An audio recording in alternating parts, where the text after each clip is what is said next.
আমি ক্যান্ডিডেট ছিলাম।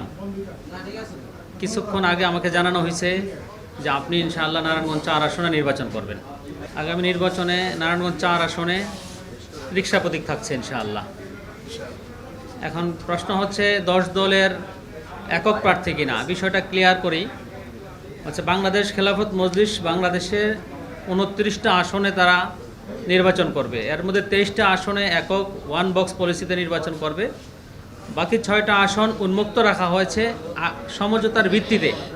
এই উন্মুক্তর মধ্যে এটাও আছে, এখানে আমরা যারাই 10 দলের পক্ষ থেকে নির্বাচন করব এখানে সবার জন্য উন্মুক্ত করে দেওয়া হয়েছে। নির্দিষ্ট কোনো ব্যক্তি এখানে 10 দলের প্রার্থী না। ভাই বিষয়টা বুঝে আসছে নাকি? ভাই বিষয়টা বুঝে আসছে?